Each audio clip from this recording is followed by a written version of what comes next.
Bien, bueno, siendo 19 del 6, hoy nos toca empezar a trabajar con el manejo nutricional de las patologías digestivas.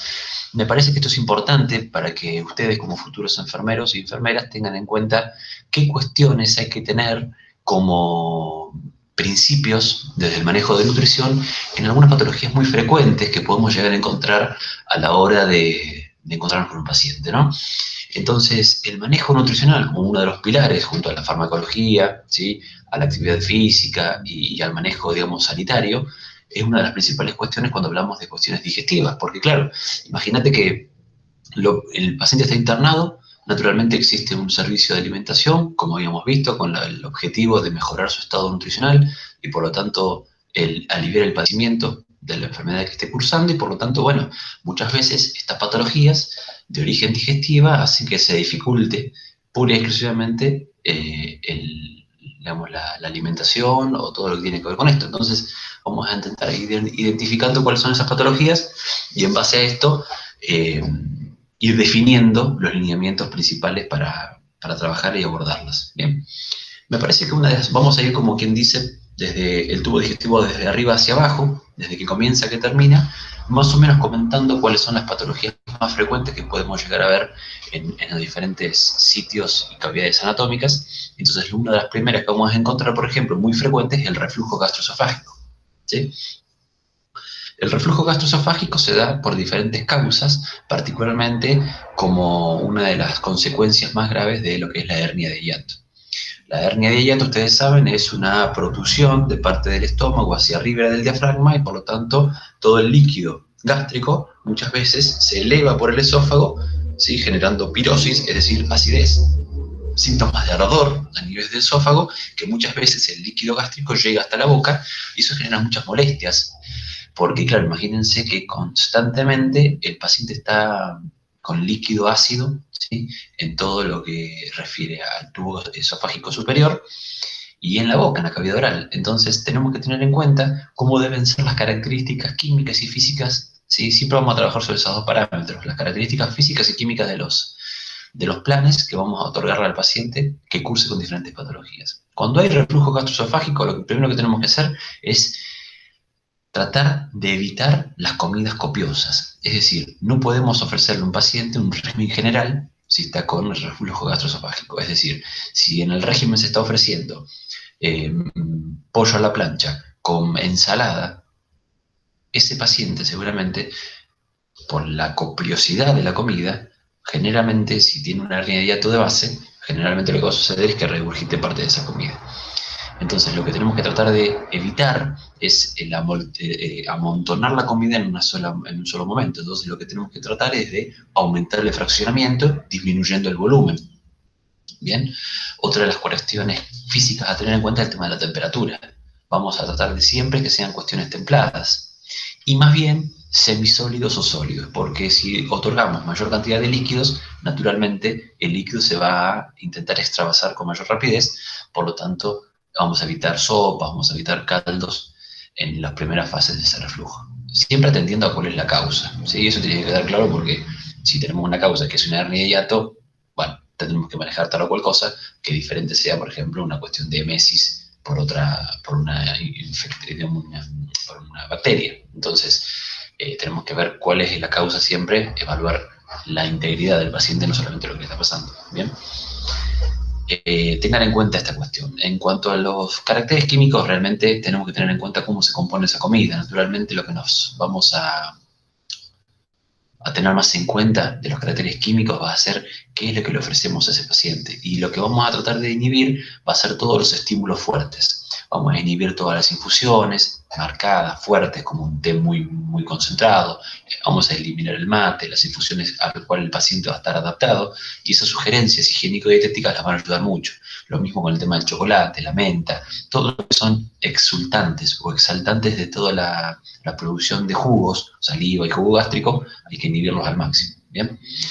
En cuanto a las cuestiones químicas, vendrían a ser esas, simplemente tenerlas en cuenta. Lo mismo con el tema de las grasas, tratar de eliminar parte de las grasas de la alimentación porque mayor permanencia en el estómago hace que se retarde el vaciamiento gástrico y por lo tanto tengamos mayor frecuencia de reflujo. Bien, Entonces, un poco el reflujo en sí es una patología, no es de gravedad, pero sí hay que atenderla, porque puede suceder que una constante elevación de flujos ácidos hacia el esófago, que no está acostumbrado ni está preparado anatómicamente para atender ese reflujo, puede derivar en un cambio, ¿sí?, en la conformación del epitelio y puede generar un tumor maligno. Entonces hay que tener en cuenta que esto no va a pasar de un día para el otro, pero sí que si un paciente cursa con un reflujo gastroesofágico de larga data, podemos tener, por ejemplo, un cambio en la morfología y te genera un esófago de Barrett. Entonces, hay que tener en cuenta que esto tiene que ser controlado de alguna manera. Bien, farmacológicamente seguramente van a encontrar, por ejemplo, la utilización de antiácidos, la utilización de la inhibición de bomba de protones, como es el omeprazol o el pantoprazol. Entonces, tengan en cuenta que la toma de un fármaco que mejore las condiciones de acidez, sumado a un perfil de plan nutricional que alivie, ¿sí?, la producción de ácido, naturalmente va a ser una buena combinación. ¿Bien? Eso vendría a ser por el tema del reflujo gastroesofágico. Ahora, vamos a bajar un poquito más, nos vamos a meter en el estómago. ¿Bien? En estómago vamos a tener particularmente una patología complicada que es la gastritis y que naturalmente está como muy socializada la gastritis. Es como una pavada más, total, nadie la bolilla. Bueno, eso está muy mal porque nosotros tenemos dos tipos de gastritis, aguda y crónica, de acuerdo a el tiempo que permanece esa dolencia en el paciente. Y la gastritis aguda, ponele que no tendría ninguna complicación, más allá de inhibir aquella sustancia, cualquier alimento que sabemos que nos hace mal o que hace que se favorezca la producción de ácido, como por ejemplo las infusiones, el chocolate, el té, el café, la menta, la goma de mascar, los chicles, es decir, todo aquello que hace que se estimule, ¿sí?, la producción de ácidos, va a generar una gastritis aguda. ¿Qué es la gastritis? Es la erosión de la mucosa gástrica, es decir, el epitelio que recubre el estómago, que produce jugos gástricos, se va erosionando por la misma acción del jugo gástrico. Entonces, ¿qué sucede? Cuando este jugo gástrico, este ácido clorhídrico, permanece en el entorno, se agrede sustancialmente la mucosa gástrica. Entonces, si esto se reitera en varias oportunidades, vamos a migrar a lo que es una gastritis crónica, es decir, aquella gastritis que ya no se va y que perdura por larga data y que genera molestias graves y que como consecuencia puede tener reflujo. Además de padecimientos que pueden terminar en la próxima patología, que es una úlcera péptica. Bien, la gastritis crónica se va a manejar como reflujo gastroesofágico, ¿sí? Es decir, vamos a tratar de, desde el punto de volumen, disminuir.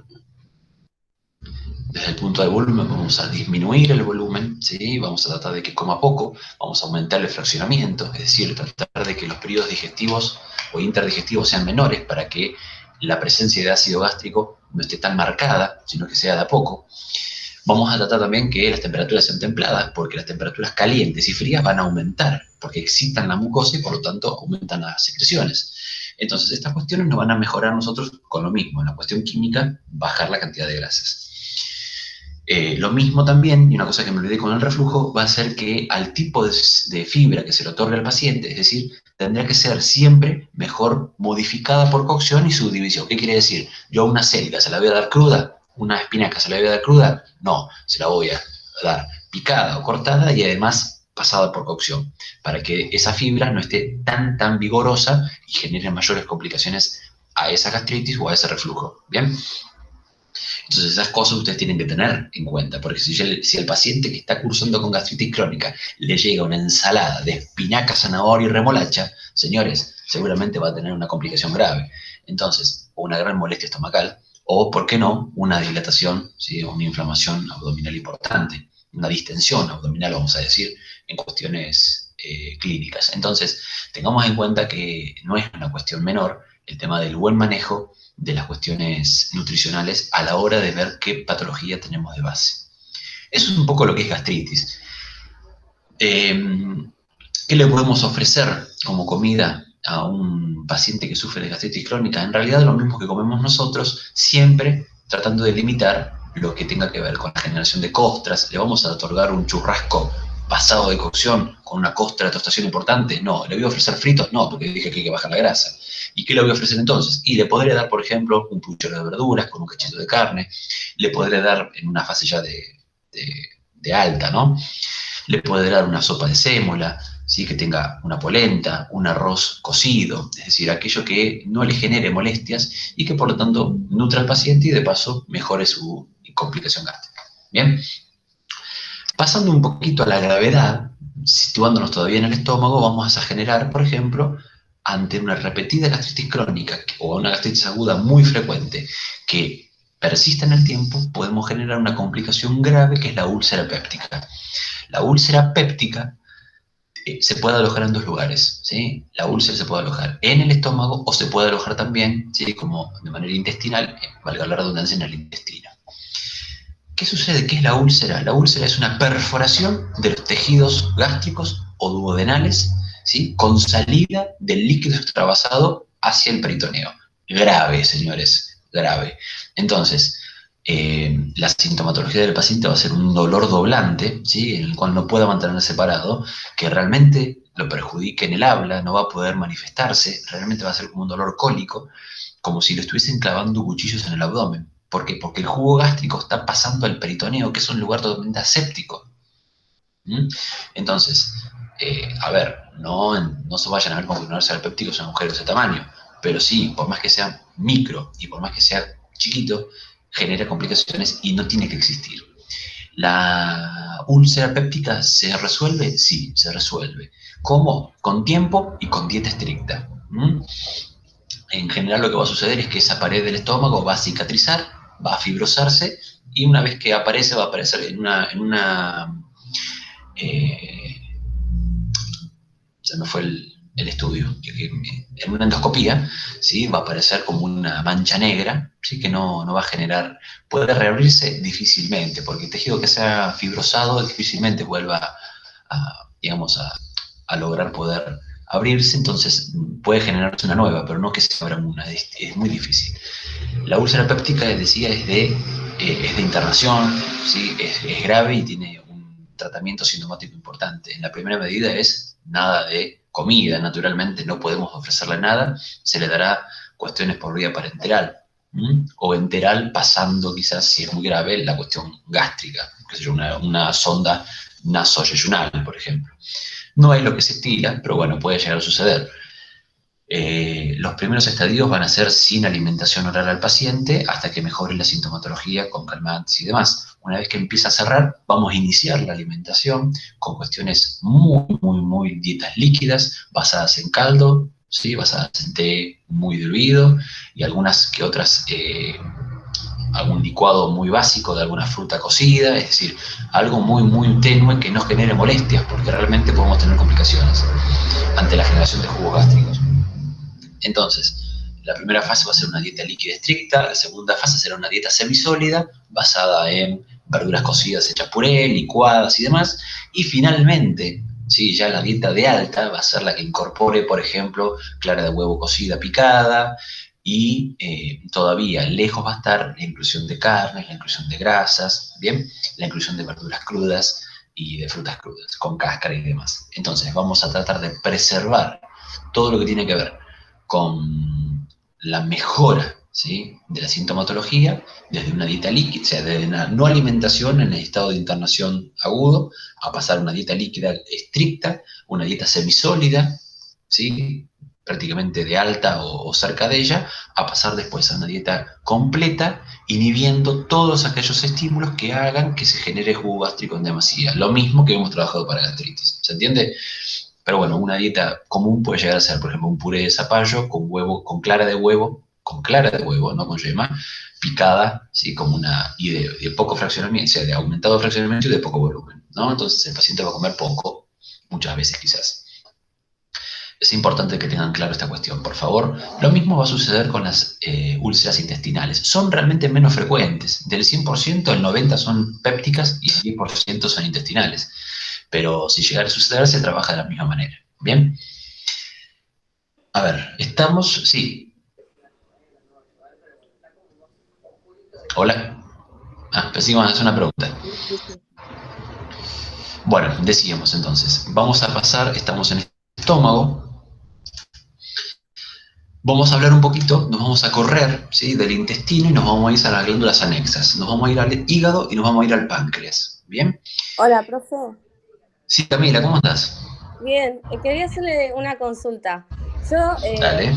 tengo colitis ulcerosa desde hace Ajá. mucho y a los 23 tuve.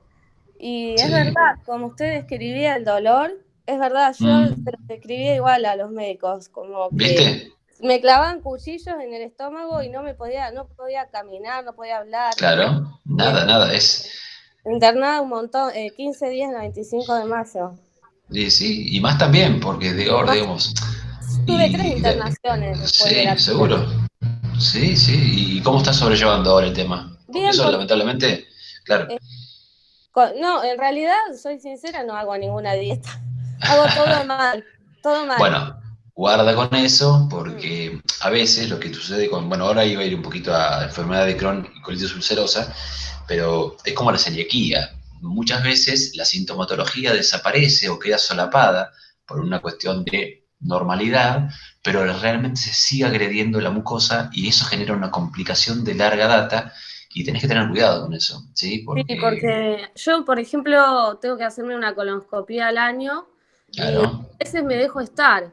Y el claro. doctor Yuri me va a matar en cualquier momento.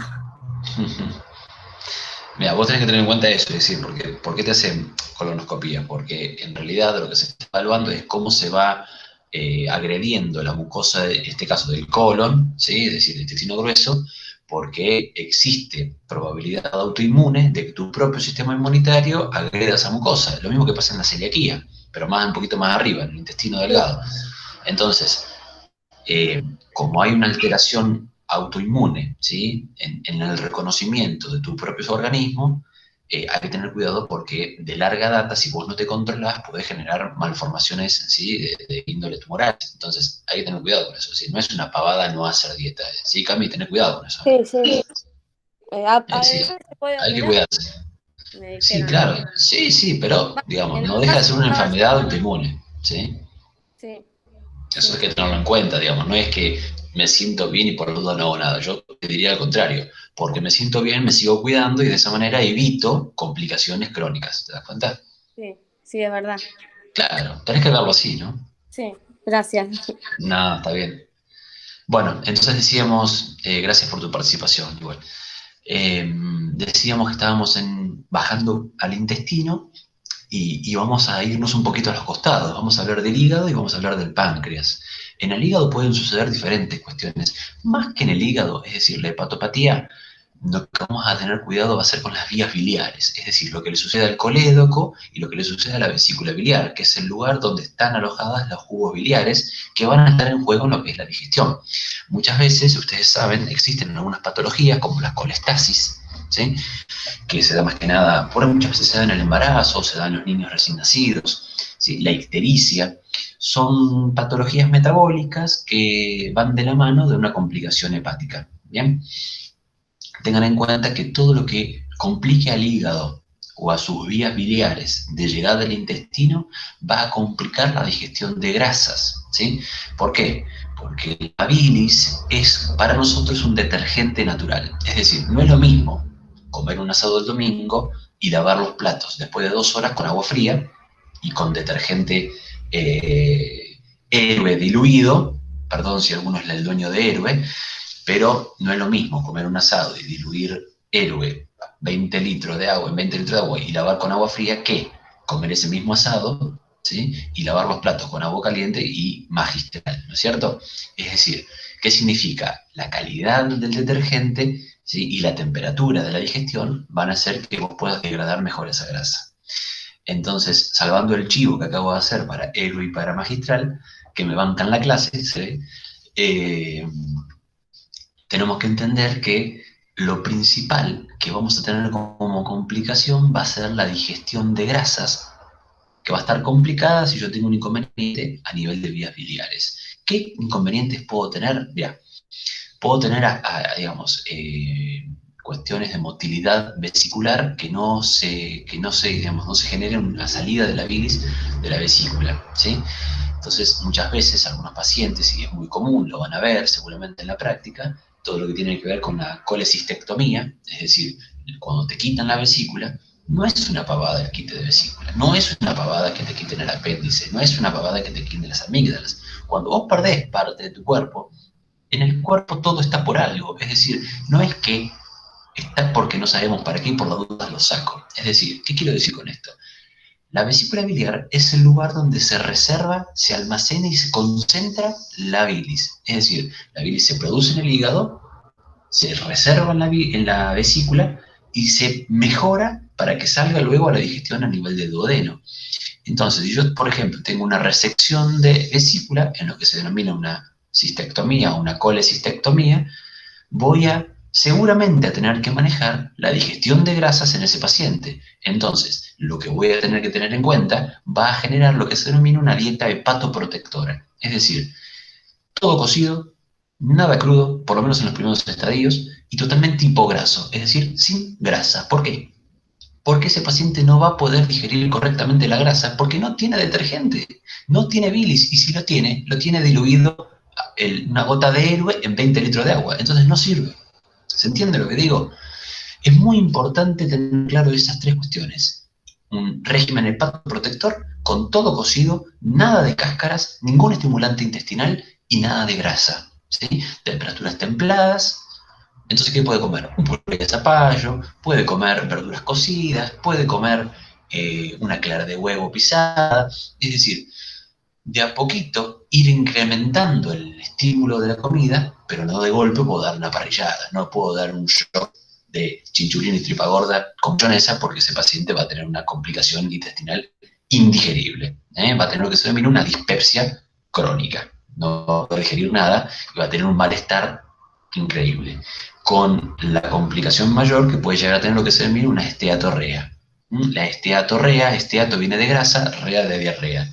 Va a defecar con alta concentración de grasa, ¿sí? Visible. Entonces lo que va a suceder es que la materia fecal va a flotar por el alto contenido de grasa, ¿sí? Que va a tener esa materia fecal. No son pavadas esto que estoy diciendo, son cosas muy importantes que hay que tener en cuenta. Entonces, la dieta hepatoprotectora para todo lo que tiene que ver con las dietas ligadas a la protección del hígado, sobre todo en la resección de vesícula, en la complicación del conducto colédoco o en las hepatitis, por ejemplo. Las hepatitis A, las más frecuentes, de origen viral, la hepatitis B, de origen, bueno, de origen viral, pero distinto por la vía de entrada, ¿sí? Que es la vía, más que nada, la vía sexual. Entonces, o la hepatitis C, que tiende más a la cronicidad, de estas tres, y hay muchas más, la más frecuente, no tanto ahora, pero que sigue existiendo, es la hepatitis A, y que la inflamación del hígado puede detonar, digamos, en una fibrosis, en una cirrosis, y eso no se contempla. Entonces, tenemos que entender que la cirrosis no se da solamente por alcoholismo, ¿bien? Se da porque un mal manejo de las cuestiones nutricionales o sintomáticas del hígado puede derivar una cirrosis y de un cierre del metabolismo total. Entonces, guarda con estas cuestiones. Las hepatopatías hay que regularlas y tenerlas claras, con dietas hepatoprotectoras, con las características que les decía recién. ¿Está claro? Nos vamos para el otro lado, páncreas. El páncreas, ojo, ¿bien? Lo más frecuente que vamos a ver en páncreas es la pancreatitis, aguda y crónica. La pancreatitis aguda se maneja similar a la úlcera en el momento de la internación, ¿sí? No se da comida, solamente líquidos intravenosos con, naturalmente, analgésicos, a los que sucede para el momento de la mejora digamos, de la estabilidad del paciente, y no va a comer por un tiempo hasta tanto veamos cuál es la causa de la pancreatitis. Bien, son muchas las causas, a veces son difusas, es decir, no tiene una etiología muy marcada, a veces puede suceder porque sucede, a veces la litiasis biliar, por ejemplo, que es la aparición de piedras en la vesícula, como comparten el conducto y el origen embriológico, puede ser que el barro biliar, lo que ha sucedido, lo que ha generado las piedritas en la vesícula, ¿sí? Genere que se tapone el conducto pancreático y eso genera una pancreatitis. Entonces, guarda con esta cuestión porque también hay que tenerla en claro. Bien, la dieta va a ser en un primer estadio nada por vía oral, será después de a poquito, al igual que en la dieta de úlceras, ir probando tolerancia a medida que voy avanzando. Dieta líquida, dieta semisólida, dieta sólida, con el planteo físico de menor volumen, mayor fraccionamiento, ¿bien? Y todo cocido. ¿Está claro? Naturalmente, totalmente hipograso, sin estímulos celulósicos. Bien. Voy a bajar, ¿sí? Acá atendiendo un poquito a Camila, me voy al duodeno y va a aparecer, por ejemplo, la celiaquía, ¿no? Una patología que es de origen muchas veces autoinmune, que se trae con el genoma y que puede aparecer como cuando el paciente es sintomático o se predispone por diferentes motivos a el entorno del gluten. ¿Qué es el gluten? Es la proteína que se genera cuando las proteínas de el trigo, la avena, la cebada y el centeno se confluyen con nuestros líquidos, ¿sí? De los jugos digestivos. Y ahí se produce el gluten. ¿Bien? O, por ejemplo, cuando se amasa pan, ¿sí? Que la gliadina, por ejemplo, que es una proteína del trigo, se vincula con el agua del pan. Bueno, entonces el pan, en este caso, tiene gluten, ¿sí? Por eso tiene la forma que tiene. Por eso los panificados se amasan, porque el amasado genera gluten y el gluten genera forma. ¿Bien? Por eso, por ejemplo, un pan de harina de arroz no tiene forma de un pan común, justamente porque no tiene gluten. ¿Se entiende? El gluten es altamente alérgeno para aquellos pacientes que se predisponen a la generación de celiaquía. ¿Bien? ¿Qué sucede con la celiaquía? La agresión autoinmune de nuestras propias defensas hacia la mucosa intestinal va a generar, ¿sí? Que se vayan degradando las vellosidades intestinales y por consiguiente la capacidad digestiva y absortiva. Por lo tanto, la consecuencia más drástica es la continua diarrea que tiene el paciente porque no absorbe, no digiere y por lo tanto no absorbe. Síndromes de mala absorción. Ante esta particularidad, lo que hay que hacer es la dieta sin TAC, ¿sí? Si vos al paciente le dejás de dar TAC, trigo, avena, cebada y centeno, el paciente se recupera y a los 6 meses parece que no hubiesen tenido nada, señores y señoras. ¿Bien? Entonces es importante que tengan claro esto. En un primer momento, un paciente que está con alta diarrea difusa, puede ser con sangre y pus por parte de la inflamación que tiene a nivel intestinal, habrá que dejar de darle de comer por un día, o solamente líquidos, luego avanzar una dieta semisólida sin TAC, una dieta sólida sin TAC, y la dieta de alta es una dieta normal sin TAC. No podrá volver a comer ninguna cuestión que esté ligada con el trigo, la avena, la cebada y el centeno. Ojo acá, ¿por qué? Porque muchos alimentos, ustedes saben, tienen ese iconito, ¿sí? Esa prohibición del grano de trigo, ¿vieron? ¿Qué sucede? Muchas industrias y muchos productos contienen gluten para el espesamiento de las sustancias, por ejemplo, algunas mayonesas, las pastas dentales. Entonces existen para los pacientes grillas que se actualizan constantemente por las asociaciones de gente que padece celiaquía y de sus familiares, con las asociaciones que dicen cuáles son los alimentos que ellos pueden consumir, porque realmente uno puede hacer una dieta en cuanto a alimentos sin TAC, pero se lava los dientes con una pasta dental que tiene 1 microgramo de gluten para espesar la pasta dental y chau señores con el tema de la dieta sin TAC. Entonces hay que tener mucho cuidado también con el tema de la contaminación cruzada, porque si ese paciente, y ustedes por favor atender esta cuestión cuando hay pacientes con celiaquía en el piso, porque en la cocina hay que atender el tema de la contaminación cruzada. No se puede hacer una milanesa que tiene pan rallado en la misma placa donde voy a cocinar una milanesa con harina de mandioca para que el paciente pueda consumirla. Porque esa contaminación cruzada, por más que el paciente no consuma la harina, está presente en la placa. Entonces es muy importante que tengamos exclusivo cuidado con el tema de la contaminación cruzada, además de una dieta especial para el paciente. ¿Bien? Lo mismo cuando van a comer afuera. Bueno, ahora estamos lejos de eso, pero más allá de eso, es importante tener claro estas cuestiones. ¿Bien? Bien. Finalmente, bueno, me gustaría, igual, Cami, si nos querés comentar un poquito, voy a hablar un poquito rápidamente sobre diarrea y constipación, y después, si querés, te puedo pasar un poco la palabra para que nos comentes un poquito qué sintomatología tenías y demás. Bueno. En cuanto a... Dale, termino con diarrea y constipación y te cedo la palabra, ¿te parece? Sí, sí, sí. En cuanto a lo que es la diarrea, no hay que confundir diarrea con colitis. Son cosas diferentes y ustedes tienen que saberlo. La terminación itis habla de inflamación y la colitis es una inflamación de la mucosa del colon, ¿bien? Que es lo que después nos va a contar un poco Cami. Pero más allá de eso, La diarrea es una consecuencia, por ejemplo, de la celiaquía, es una consecuencia de la pancreatitis, es una consecuencia de la colitis ulcerosa, de la enfermedad de Crohn, es decir, diferentes patologías que pueden desarrollarse, ¿sí? El síndrome de Dumping, que pueden desarrollarse a nivel de intestino, pueden generar una diarrea. ¿Qué es la diarrea? El aumento de la defecación con mayor volumen que el habitual y con un bajo nivel de espesamiento, es decir, generalmente son líquidas. Pueden tener sangre, pueden tener pus, pueden tener, digamos, diferentes sustancias como producto de la no absorción o del síndrome de mala absorción que genera una diarrea. La diarrea también se puede dividir en aguda y crónica dependiendo de la cronificación. Es decir, más de 7 días de diarrea, ya hablamos de una diarrea crónica. ¿Bien? La diarrea no es una pavada. Lo principal que hay que tener en cuenta es la hidratación del paciente, lo mismo que la emesis, los vómitos.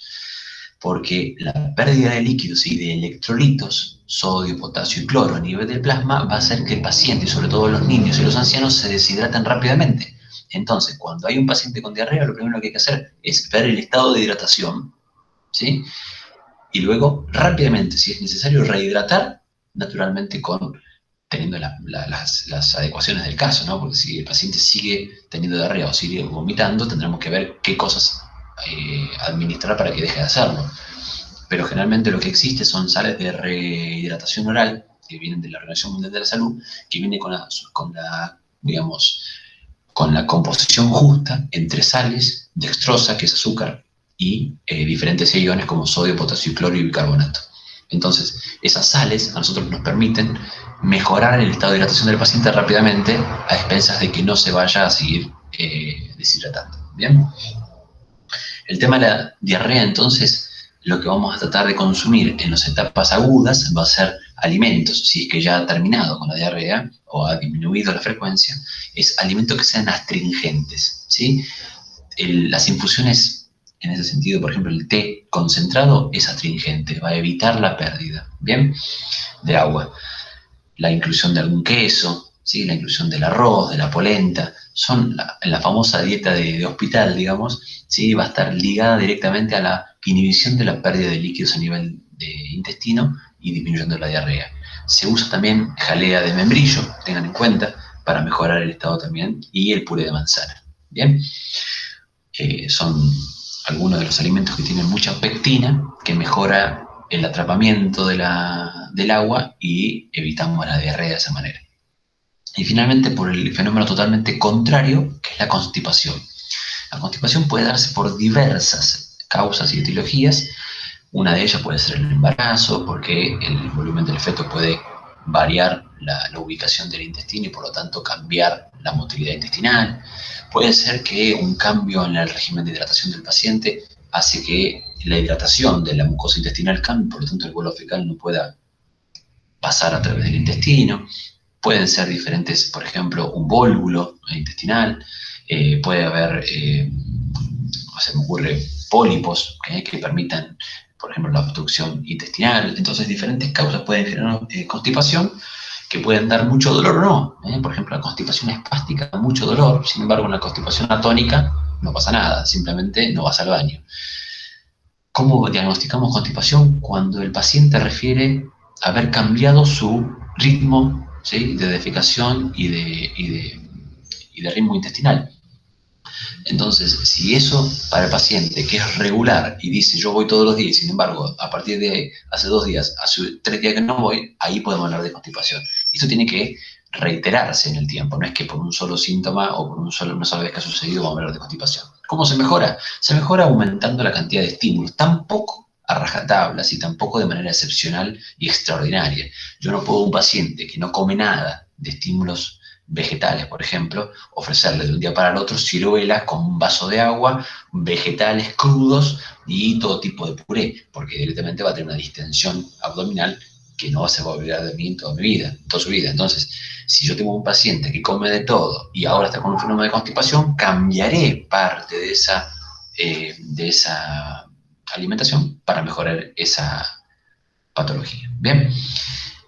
Se aumentan las verduras crudas, se aumentan las verduras cocidas, se dan frutas desecadas, hidratadas, como pueden ser ciruelas, y por sobre todas las cosas hay que hidratar al paciente, porque muchas veces la principal causa es la falta de agua. Bien, señores, con todo esto que he dicho, le doy la palabra a Camila para que nos cuente un poquito. Me parece que es importante conocer, ella que en primera persona padece una patología digestiva, que nos cuente un poquito cómo es su alimentación y demás. Gracias, Cami. Bueno, no, mi alimentación es normal ahora, variada y Claro. trato de evitar las frituras, por ejemplo, los vegetales, todo lo que es hojas verdes, si no está cocido, no. Sí. Claro, lo que hablábamos hoy, ¿viste? Sí, crudo me hace muy mal. ¿Qué más Bien. me hace mal? La grasa me hace muy, muy mal. Pero bueno. Bien.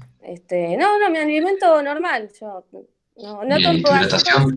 Eso es lo que no. Claro. No, porque no, en realidad no me gustan. Así Bien. que gaseosas no. Eh, Bien. Nada, yo empecé, después de la cesárea, cuando me dieron de alta, empecé a sentirme de mal cuando estaba en reposo en mi casa, pero yo pensé que era por o sea, la propia operación, Sí. digamos, ¿no? Claro. Y empecé a ir al baño, ¿no? A tener cólicos, digamos, es medio feo hablar de esto, pero bueno, es No, así. no, es una realidad. A ver, ustedes lo van a vivir, lo van a palpar en la práctica, ¿no? Y con decirte que llegué a ir una madrugada, en 10 minutos llegué a ir 7 veces. Qué locura, claro. Encima no me podía levantar de la cama porque tenía que hacer fuerza, estaba fajada y no hacía nada. Yo lo que veía era color oscuro, que significa Claro. sangre oculta, y Sí. también como una mucosidad, Sí. digamos. Sangre oculta o también sangre coagulada, ¿sí? Sí, también. Y bueno, por eso me trasladaron porque mi ginecóloga dijo, no es nada referido al Ginecólogo. obstétrico. Así Claro. que, nada, en 20 minutos me llevaron a Mar del Plata en ambulancia, ingresé a la 25 Ajá. de mayo, estaba súper anémica, súper. Mira, Tuve 2 transfusiones qué y bajo. sí, sí, no, terrible. Fue ya hasta los médicos, bueno, me atendió el doctor Yuri y el doctor Dolan, que la verdad son excelentes, y en lo que es gastro.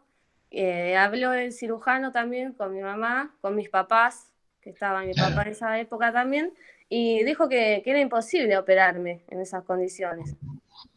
Claro, hay que Así mejorar el estado nutricional y después ver que es así, claro. sí, sí, estuve en terapia también, no me acuerdo mucho, Menos pero mal. es tremendo. La verdad que Sí, sí, sí, sí. es horrible, es Y bueno, horrible. pero es bravo y hay que pasarlo y hay que hacerlo Sí, mejor por no volver a suceder ningún episodio de esos, ¿no? Por eso es lo que te decía hoy al principio.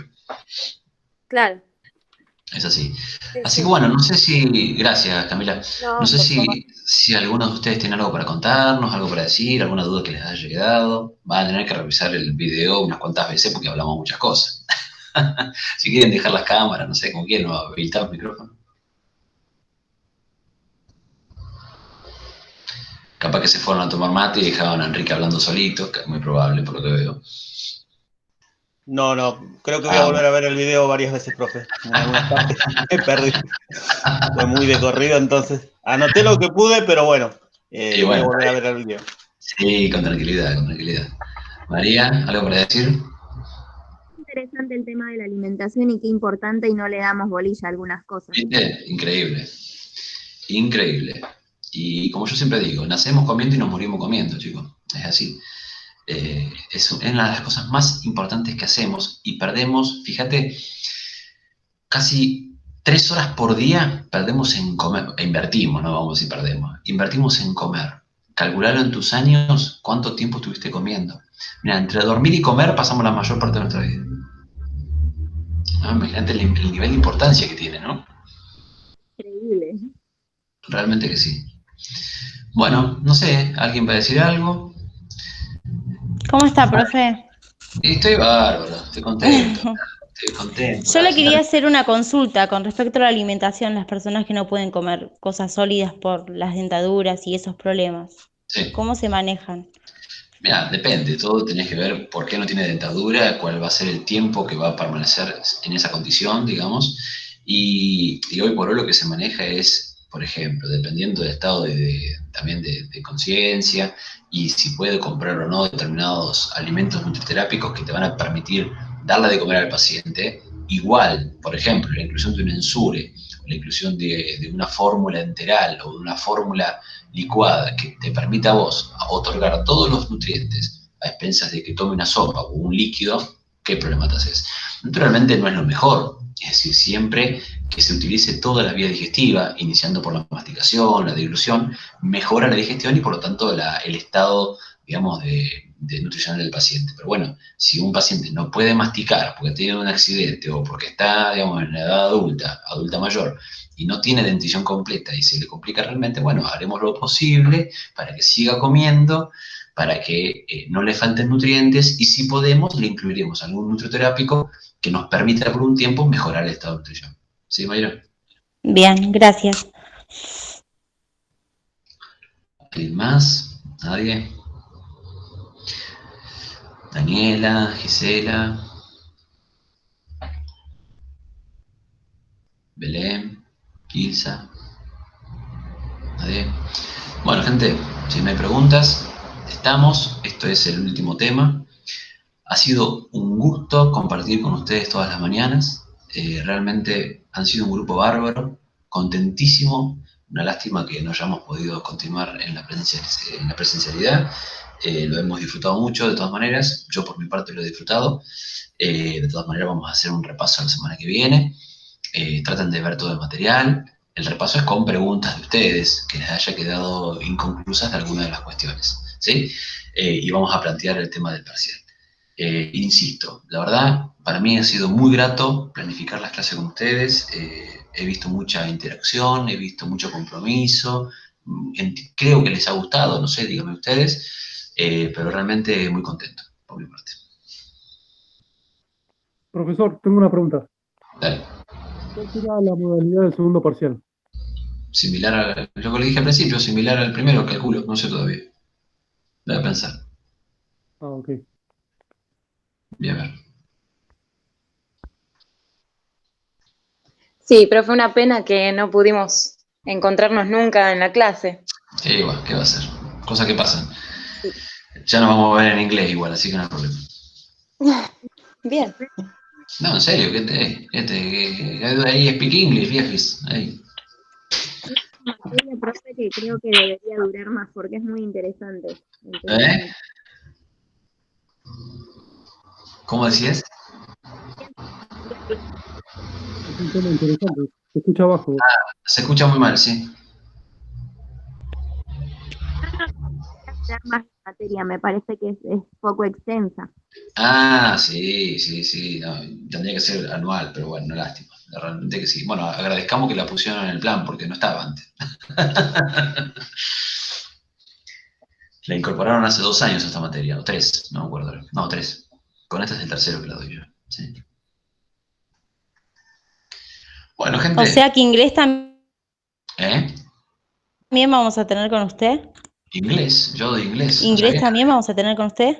No sabía que doy inglés. Oh, qué bajón, ¿no? No sabés. Qué bajón el inglés, no, usted, porque si se explaya como se explaya así.